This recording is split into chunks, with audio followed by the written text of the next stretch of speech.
Hey, everybody. We're back today with our continuation of the 1970s movies. We're going with sleeper films. These are films that flew under the radar. Maybe they don't get as much play as they did when they were popular back in the day. For whatever reason, they've taken a little back seat, but we're going to bring them back and highlight them because we've got 5 on each of our lists that we think highly of. So I'm back today with Brian, AYBL Maine, Sean, aka Doc. We've been doing this for we've got 8 behind us. This is our 9th particular segment of the 1970s. So we're going to roll. And Doc, you're up first with your top 5 sleepers. Top 5 sleepers, or I like the way you put it earlier there, Rich. They're even overlooked or underrated sometimes, or just passed by on the old blockbuster shelf on our age there. Exactly. So, yep. Yeah. We'll jump in. I have like a kind of like a collage, I guess, is what I would say here. So, one's like a bit of a comedy. So, I'm going to start off with "What's Up, Doc" as my number 5. Never really hear about it, to be honest with you, but it's a pretty funny movie. Barbra Streisand, Ryan O'Neal in this, the Peter Bogdanovich movie. Yep. Who's making some pretty good movies at this time, actually. Time. So, yeah. What's Up, Doc is just like a comedy of errors kind of thing that transpire following a suitcase, and where's the case, and it's the bad guys going after the case kind of thing, and it's a comedy of errors kind of thing, but it's actually a really funny movie for the time, and actually still stands up today as more than watchable. It's entertaining, and kind of find it to be right in that sleeper neighborhood, to be honest with you, as out of the gate as my number 5. Very good. Thanks. Number 4, you mentioned this one previously in one of the other videos in passing, Rich, so it's Coma for me.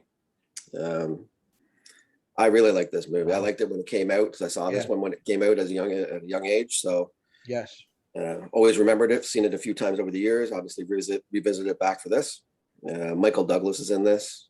Geez, I can't remember the actress's name, mind you, but she's fantastic in it, mind you. Genevieve Bujold. Yeah, thank you, Genevieve. I knew that part. I never would have got the last name. French Canadian, I think she is. French Canadian. Yeah. Yeah.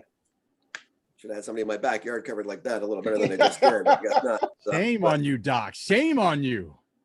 I feel shame. I go to the penalty box. She's good in the role. She's a good actress. I wonder whatever happened to her because she was fantastic. Yeah, because she did do a few things. That's true. And I think she was nominated for this actually as well. Very good. Coma's kind of a disturbing kind of premise here in one sense, especially at the time, like using body parts there to, sell organs on the open market pretty much is what it's about. So, and one prominent hospital in the Boston area is doing this, and this is what the story focuses on, and actually how they go about it and how it unfolds from there. So don't want to give too much away, but that's the premise of the story on it. And Coma does have some good twists and turns in it as well. So it's I think a good sleeper for the 70s out of that era as well. Yep. My number 3 is Capricorn 1. Ooh. Wow. Another one that I really like. I haven't seen that for a long time. Yeah. I haven't seen it for a long time. Yeah, Elliot Gould, James Brolin, OJ's in this actually, and Sam Waterston is in this. Just about a story about some astronauts that are going to land on Mars. And, you always hear about these fake landings and different things like that. And this is what the story is based on. I don't want to give too much away about it, but it's along those lines of not really landing on Mars and the lengths that, let's say, NASA or the governments would go to keep a program going, a space program going.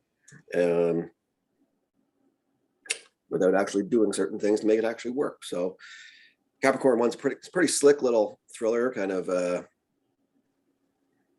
it's a thriller movie, really, to be honest with you, if you get down to it, I guess. And I really enjoy it. It's pretty good action in it when it does happen, and it's pretty tense scenes when they do happen in those tense scenes. Capricorn 1's definitely a sleeper for the 70s for me. Definitely. I really enjoy the flick. Number 2, Another one I really like here. It's China Syndrome. Very good. I like Jack Lemmon a lot anyway. So Yeah. Jack Lemmon's in this. Jane Fonda's in this. Michael Douglas is in this. Wilford Brimley's in this. Great story about a nuclear reactor having a leak, and the lengths that they would go to cover up something like this happening, and it just happens that a film crew is in there watching this all go down at one time. And it's Jack Lemmon's character really has the best interest of the people at heart on this case, and should we say the company men involved on the other side of the coin really don't. So Right. China Syndrome, really loved it when it came out, and actually I've seen it many times over the years, and I still enjoy China Syndrome. So great movie. And Jack Lemmon, Jack Lemmon's good in anything, man. That guy could. He's great in that movie, I'll tell you. And, Yeah, he's really good in that flick. the thing I like about the China Syndrome, it's a true story. I mean, True story. it almost happened simultaneously with 3 Mile Island. I mean, they made the movie independently of it, and yet they parallel each other. And it came out in '79, the same year. So really, it hit home for me too. I remember it well. HBO recently, it had that Chernobyl series, which along the same premise was just a powerful series. The stuff that the Russian government would do to cover up what had happened, and the people that they knew were just going to die. They had people going in there cleaning up, with nothing. They're strapping pieces of metal to their outfits, thinking that's going to protect them. It's crazy. Yeah. Crazy. Yeah. So we all liked it, I guess, in one sense. That part's pretty cool, man. So absolutely. Yeah. I'll jump right into my number one. Rich, you had this in your previous list, I think, when we did the crime thriller, that type of thing. It's 3 Days of the Condor. Oh, I love it. I know you had it on that list. I do find it to be a little bit of a sleeper because it's not really mentioned when they talk about 70s dramas and thrillers. So I'm happy you had it on your list where you did, but I also think it could fit in this area that does get overlooked, doesn't get mentioned. Robert Redford's fantastic in this role. Brian, you mentioned it before, Max von Sydow's in this as well. Yep. And it's there's some excellent scenes in this movie, man. I just I even think there's scenes in there with Max von Sydow telling Robert Redford how it would go down if something was ever going to happen to you right at the end of the movie, which is just almost classic. It's like, it'd be like this, and he might look something like me. So there's some really classic scenes in that movie about, but Richard, you already touched on. Yeah, it's good stuff. What the premise was, a CIA guy who's like, a reader kind of CIA guy. And it's, he gets caught up in a whole bunch of things. It's always about money, in this case, oil. And there's always a premise behind it. And it's the good side, the bad side, and the lengths that people will do, again, for money and oil and everything else that goes on it, and big corrupt government business, man. So that's what the Condor, 3 Days of the Condor, bases itself around. And it's really well done. Robert Redford is very good in this movie. And I'm taking that as my number one sleeper of the 70s, guys. Yeah, and if he hadn't gone out to get everybody's lunch, he would have been whacked too. You know what I'm saying? Totally, yeah. Just timing's everything, eh? Timing is everything. Timing's everything. That's a great pick. Love it. Thanks. Good. And you believe it or not, I hadn't seen 3 Days of the Condor until I didn't see it when it came out. Maybe 10, 15 years ago is the first time I saw it. I couldn't believe it. I hadn't seen it up until then because it's really, really top notch. Really good. Yeah, it's top notch, man. And speaking of haven't seen, I have not seen, almost ashamed to say, Capricorn 1. Oh, really? I've had numerous opportunities. It was on cable when I used, in the early days, all the time, and I let it go. Now you can't find it. When I want to watch it, it's not there.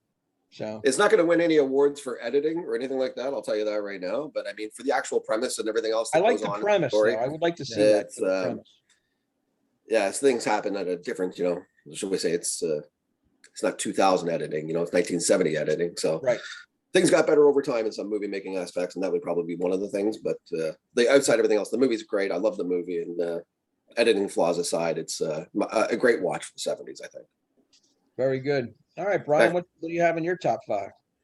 All right, I got a completely different 5, obviously. At number 5, I've got Spielberg's early work, Duel. Yep. Yeah, I just thought that, this kind of gets lost in the shuffle when people start talking about Spielberg movies, and most average fans aren't even going to know this movie even exists. Right. It's great. It's great though. I mean, this this villain without any way to know what the motivation is behind what he's doing. That makes it even more scary in some way. I remember that this came out around the same time that The Car came out. Remember that TV movie, The Car, where it was supposed to be like the devil was driving the vehicle? Yeah. And it was almost the same premise. It was almost the same thing. Nobody could figure out why this vehicle was trying to hurt this person. And it was kind of really scary and eerie. For his early work, I thought it was really good. I mean, his use of cuts and fades. I mean, you could tell he was kind of working his craft out a little bit on a movie like this, so he could take it into something, a little bit bigger and work on some projects maybe that he wanted to. So, but I definitely put it here. I think people should watch this movie. It really just flies under the radar of all of his material. So, Number 4 is Time After Time. Rich has already mentioned this one. This is kind of a alternate universe of H.G. Wells and his time machine. And in this case, he has a dinner party, and he doesn't even realize that actually one of the people that comes to his dinner parties is Jack the Ripper, and Jack the Ripper takes off with his time machine. But evidently there's a reset thing on the time machine where it returns back to its proper place as long as the key's not inside the machine itself. So then there's this whole cross time chase, trying to catch up with Jack the Ripper, trying to save the girl once they find out that she's supposed to die after reading a newspaper that was from the future a little bit. Right. So it's kind of I like it. I like time travel movies, and this was kind of an interesting premise. And it was nice at the time. It was nice to see Malcolm McDowell, play a decent guy for once. That's the only time he ever did. Yeah. It's not that often. So number 3 for me is Badlands. I love it. Yeah, great movie. It's Martin Sheen, Sissy Spacek. You know what it reminded me of after I watched it again? It's the beginning of Natural Born Killers. It was the same premise, right? This here she is, Sissy Spacek. She's enamored by Martin Sheen. She said he kind of looks like James Dean. Dean. Her father doesn't want her to, have anything to do with him. And, I think he kills her dog or something in retribution for him spending time with him. And so then Martin Sheen goes on this basic killing spree, starting with her father. And then they start going across country. And at first she's kind of enamored with all of the energy that goes along with being on the run and, being a fugitive from the law. But eventually it kind of grows tired. She kind of grows tired of it and everything. And they she opts to go one way towards the end of the film, and he goes another way, and his way ends up landing him, I think executed at the end, right? I believe the subtitles read that he got executed at the end, and she basically copped a deal so she could get out of it anyway. I thought it was great. I mean, and that's what it first reminded me of. I'm going, hey, I think Natural Born Killers stole the beginning of their movie from this film. So yeah, it's a good one. Yeah, it's a good movie. Number 2 for me is A New Leaf with Martin Landau, and I think it's the name of the woman is Elaine May. Well, and it's kind of like a dark comedy. He's like this. He basically had a bunch of money that was kind of just left to him in an estate, and he kind of blew through it all. And the only way that his uncle would agree to give him more money is if he married into money, and then basically plotted to kill his wife. So that's essentially what the whole movie was kind of about. So here he is. He's he meets this really naive woman. He ends up he's trying to plot a way to get rid of her so he can start to get not an inheritance, but a stipend from his uncle. And then at the end of it, he realizes that, oh, the hell with it. I think I'm just gonna stay in the marriage after he finds out that she truly loved him, and so it's very interesting. It's very quirky. And in Mouthal, that's kind of a different role for him, but I thought it was interesting. So I wanted to put that on the list. And last is my favorite of the sleepers is one that I had not seen until probably just about 4 days ago. And that was Blue Collar. Richard Pryor and Harvey Keitel. where they're basically, you know, there was three buddies, and they all just kind of hang out and they're really good friends and everything, but they're also part of a union, and they're tired of how the union treats them. So what they do is they scheme to go steal the union pension money. Well, what they find out is that basically when they get there, there's no money there because the union has actually been stealing money from the pension themselves, and they're being investigated by the FBI. So it's like this, one of their friends ends up getting killed, and so one of them decides that, no, I'm going to go ahead and testify against the union with the and for the FBI. And so the union guys are out to get him. And then one guy decides, no, I'm going to stay loyal to the union only because they're going to give him a bunch of money, and they're going to give him a new position, and they're going to give him all the things that he probably would want. I thought it was just a really different role for Richard Pryor. I had not, obviously had not seen him anything that it was quasi serious like that up until that point. But I thought he did a great job. Harvey Keitel did a great job in there. I can't even think of who the third guy was, though. I mean, the name flashed up on the screen. The third guy is Yaphet Kotto. Oh, Yaphet Kotto. I've never heard of the guy, so I think probably why I didn't remember it. Wasn't he in Alien? He was part of the 7-man. He was in Alien. He's in Midnight Run. He's in The Running Man. Yaphet Kotto. He's the running man. He's the guy that imposing black dude. Oh yes, all right. Yeah. Now I know who it is. Now just by the face. Oh, he's the guy who was friends with Harry Dean Stanton in Alien. Yeah, that's right. The two. Yeah. Okay. Yeah. Okay. I know by his face. Then gotcha. Yeah. But that's why I said, man, I can't think of the guy's name, but. Yeah, that's what I got. I got Blue Collar at number one. I hope nobody's ever heard of that movie, huh? I had seen that when it first came out, believe it or not, in '78. I remember it well. Good movie. Good. I know the movie. I've never seen it all the way through, to be honest with you. I've only seen maybe half of it. Bruce Springsteen says it's his favorite movie other than Taxi Driver of the '70s. Is that right? Really? I did not know that. Wow. Yep. Speaking of Bruce Springsteen, his song Nebraska is loosely based on Badlands. If you ever listen to the lyrics, really, I met a girl, spinning her baton. Yeah, I took her for a ride. It's a lot like Badlands. No way. Yeah. Wow. Exactly the way it starts with him meeting her, spinning the baton, man. Yeah, exactly. Yeah. We went on a ride, and I killed her father or whatever. I mean, it's all in those lyrics. They got that Bonnie like Clyde Badlands was based on Starkweather, right? Badlands, the character was loosely based on Starkweather, right? Right. Okay. Yeah. And Bruce had seen the movie and wrote a song loosely based on it. But he used the baton. We went on a ride and 10 innocent people died. That's part of the lyric. And that's exactly what happens in the movie.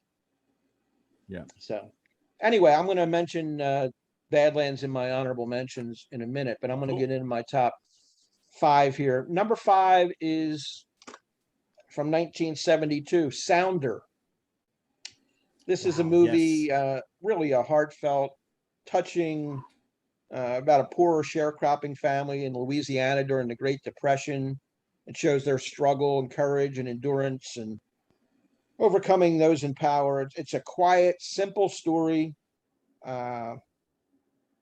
It was up against all these black exploitation movies at the time. The Shafts and the Foxy Browns, all those were dominating, but Sounder was the complete opposite. It's an old-fashioned movie with a black family, and I thought it was one of the better movies of 1972 for sure. Great performances by Paul Winfield and Cicely Tyson. Oh. The young kid, Kevin Hooks. The dog is named Sounder. That's what the title of the movie comes from. And it's just about persevering and overcoming these odds. Like I said, this guy is accused of stealing food for his family, his starving family. He's sent to a work camp, and the dog at the same time goes missing. And the mother keeps telling the young boy, your dog will return, your dog will return. And, it symbolizes hope. Maybe someday that's like a symbolic thing. When Sounder comes back, all is good. So I really love the film. It's a perfect little gem from the 70s. Number 4 is another quirky, eccentric, personal favorite of mine, Harold and Maude. Yep. Lovable dark comedy, a cult classic, directed by Hal Ashby. You got the 20-year-old Harold, played by Bud Cort, and the 80-year-old free spirit Maude, played by Ruth Gordon. They meet at attending strangers' funerals. They don't even know the people that they're going to the funeral for, and they strike up a friendship. They make eye contact. It involves friendship, and eventually they have this little love story, which seems impossible. But when you see the movie, it actually works. It's got the Cat Stevens soundtrack, a lot of the early Cat Stevens songs throughout the picture. It's all about chemistry, two people that understand one another, regardless of the 60-year age gap in between them. And they're lucky enough to find each other in the same lifetime. It's a movie I always look forward to watching. Harold and Maude, 1971. Number 3, The Last Detail. Again, another Hal Ashby movie starring Jack Nicholson.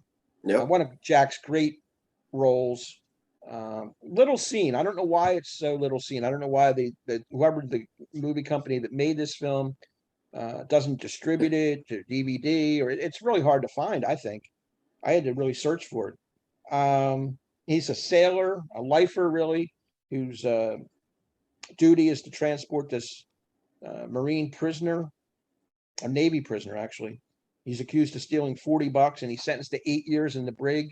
And they take a train ride from Virginia up to New Hampshire. And it's like a road picture, a buddy picture. They develop a little friendship. Jack Nicholson and his buddy Otis Young are the guys transporting a young Randy Quaid, who's accused of doing the deed. And they feel sorry for the kid. He's sort of a hick from the stick, so to speak. He's naive. They show him a good time. They stop in DC and Baltimore and Philly along the way. They get him drunk. They go to a whorehouse. They visit his mother. So it's like a little road trip, so to speak.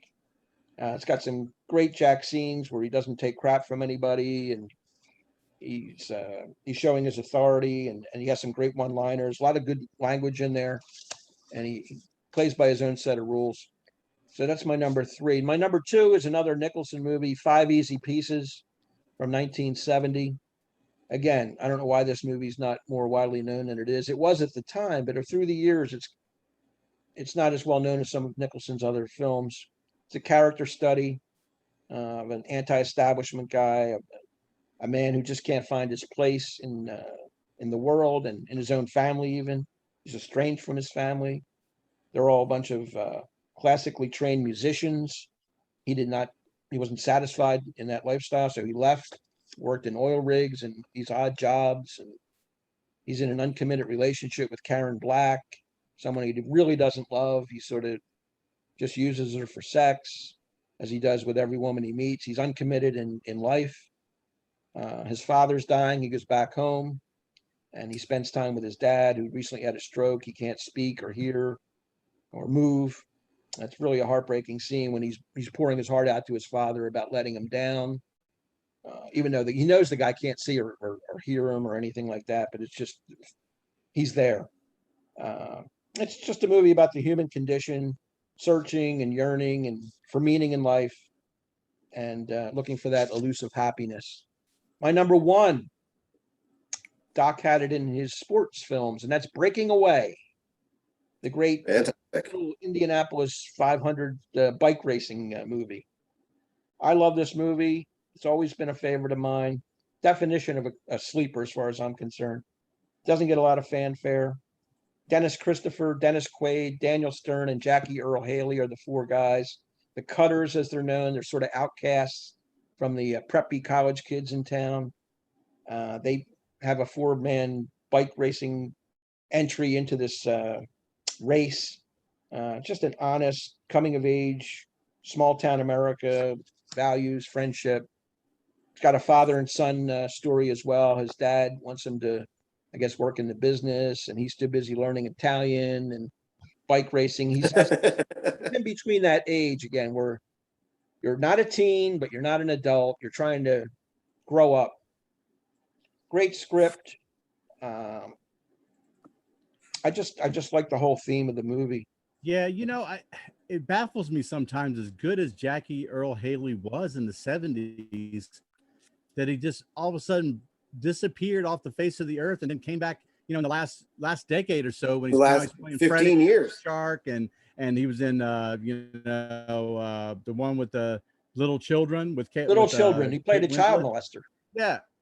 Yeah, exactly. I'm like, but he's such a fantastic actor. I just wondered what happened to him that he disappeared so fast, you know? You know, it might have been his looks worked against him. He's an odd looking guy, and it may be hard, but he does, when he does get a role, he excels at it. Yeah. And everything he's done, you're right. You know, he's in The Watchmen. Was he in The Watchmen? Yeah, he was Rorschach. Rorschach, yeah. Yeah, I haven't seen all this. I know he was in Bad News Bears, and he was in this, and he was in Heat. Yes. Yeah, he's had his moments. Yeah. But for some reason, he should have had a bigger career. Yeah. He was nominated in Little Children. Yes, he was. Yeah. And that last scene in that movie, I watched that a couple of weeks ago just to refresh my memory. Oh my God, that's a powerful scene there. Wow. Just to throw out some honorable mentions, you had Badlands, which was on my list. I also have Being There with Peter Sellers. Yep. Harry and Tano with Art Carney. Scarecrow with Al Pacino and Gene Hackman. Thunderbolt and Lightfoot with Clint Eastwood and Jeff Bridges. Wow. Remember that one? Yes. Sure do. Straight Time with Dustin Hoffman, Gary Busey, a little underseen bank robber movie. And A Little Romance with a young Diane Lane and Laurence Olivier, a cute teenage romance film. And Days of Heaven also with Richard Gere and Brooke Adams. So there's a ton of sleepers in my book. Yeah. I think we did awesome. Look at that. I mean, there's 15 bangers there, guys. Yeah, I think we did pretty good. We covered off a gamut. We had 15 different ones, right? Yeah. Yeah. And some of them were repeats from other categories, but still 15's 15. Yeah. Awesome. Good ones. All right, we're going to wrap that one up. The sleepers, please don't forget to subscribe to our channels, AYBL Maine, Rich Strickler. Give us the comments, the likes, recommendations for other videos if you want to do that. Leave us your own top 5 lists for this particular category. We'd like to hear that as well. So until next time, we'll be back with the overrated category in our next segment. Hope you'll tune in. For Brian and Doc, I'm Rich. We'll see you next time. Bye.